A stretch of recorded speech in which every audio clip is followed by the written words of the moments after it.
भारत के लिए पूरी दुनिया से भिड़ गया रूस। दोस्तों, इतिहास के पन्नों में कुछ कहानियां ऐसी होती हैं जो सिर्फ युद्ध की नहीं होती, बल्कि हौसले, रणनीति और दोस्ती की मिसाल बन जाती हैं। साल 1971 वो समय जब पूरी दुनिया की नजरें भारतीय उपमहाद्वीप पर टिकी हुई थी। एक तरफ पाकिस्तान था जो खुद को ताकतवर समझ रहा था, और दूसरी तरफ भारत जो शांत जरूर था, लेकिन अंदर ही अंदर एक तूफान तैयार कर रहा था। लेकिन असली कहानी तो तब शुरू होती है जब यह लड़ाई सिर्फ दो देशों के बीच नहीं रह जाती, बल्कि दुनिया की बड़ी ताकतें इसमें दिलचस्पी लेने लगती हैं।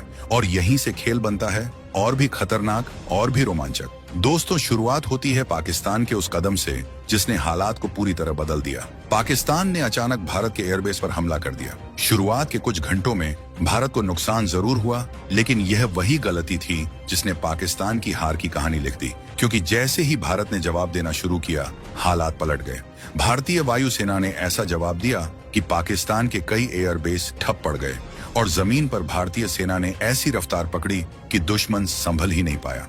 हर गुजरते दिन के साथ पाकिस्तान कमजोर होता जा रहा था और भारत की पकड़ मजबूत होती जा रही थी। लेकिन दोस्तों, असली मोड़ यहाँ नहीं था। असली खेल तो तब शुरू हुआ जब दुनिया की सबसे बड़ी ताकतों को यह एहसास हुआ कि अगर भारत इसी तरह आगे बढ़ता रहा तो दक्षिण एशिया का नक्शा बदल जाएगा। और यही वो पल था जब अमेरिका ने एंट्री ली। उस समय अमेरिका पाकिस्तान के साथ खड़ा था, और उसने फैसला किया कि किसी भी हालत में पाकिस्तान को पूरी तरह हारने नहीं दिया जाएगा। इसी सोच के साथ अमेरिका ने अपना सबसे खतरनाक नौसैनिक बेड़ा, जिसे सेवन फ्लीट कहा जाता था, हिंद महासागर की तरफ रवाना कर दिया। अब जरा सोचिए दोस्तों, एक तरफ भारत जो पहले से ही युद्ध लड़ रहा था, और दूसरी तरफ दुनिया की सबसे बड़ी ताकत का बेड़ा उसकी ओर बढ़ रहा था। यह सिर्फ एक सैन्य मूवमेंट नहीं था, यह एक साफ संदेश था कि अगर भारत नहीं रुका तो मामला और बड़ा हो सकता है। और अमेरिका अकेला नहीं था, उसके साथ कई और देश भी एक्टिव हो चुके थे। यूके ने अपने जहाजों को मूव किया, मिडिल ईस्ट के कुछ देशों ने भी समर्थन दिखाना शुरू किया,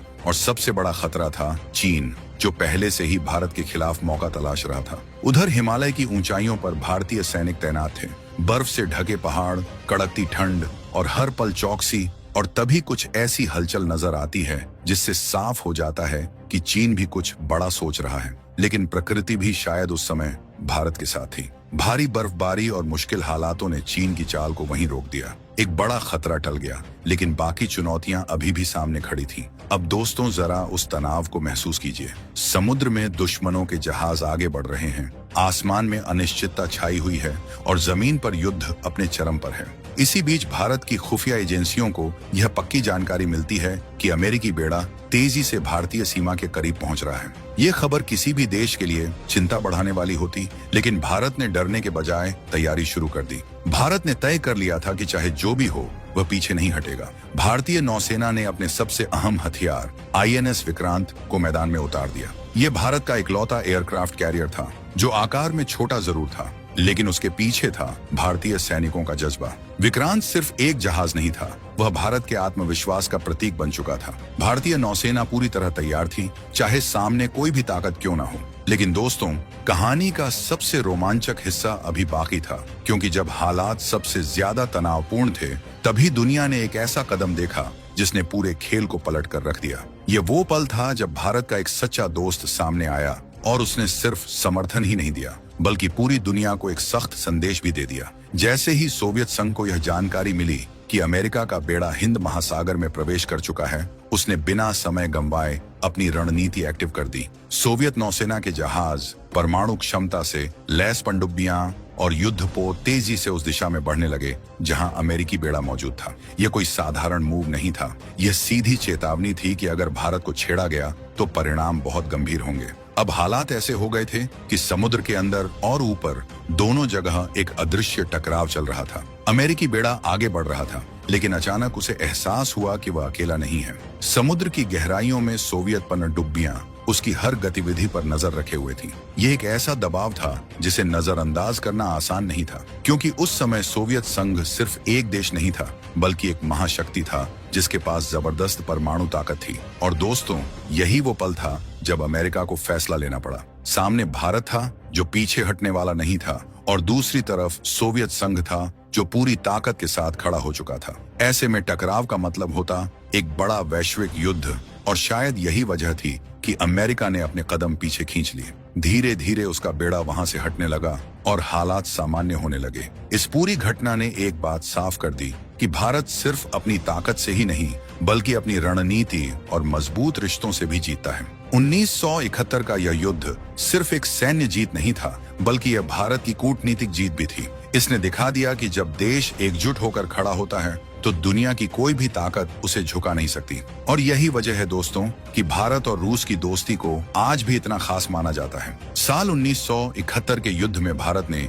सिर्फ एक देश को हराया नहीं था बल्कि यह साबित कर दिया था कि अगर इरादे मजबूत हों तो बड़े से बड़ा दबाव भी झुका सकता है। लेकिन इस जीत के बाद भारत के सामने नई चुनौतियां खड़ी हो गई थी। दुनिया के कई बड़े देश अब भारत को सिर्फ एक क्षेत्रीय ताकत नहीं बल्कि एक उभरती हुई शक्ति के रूप में देखने लगे थे। और यही बात कुछ देशों को चुभने लगी।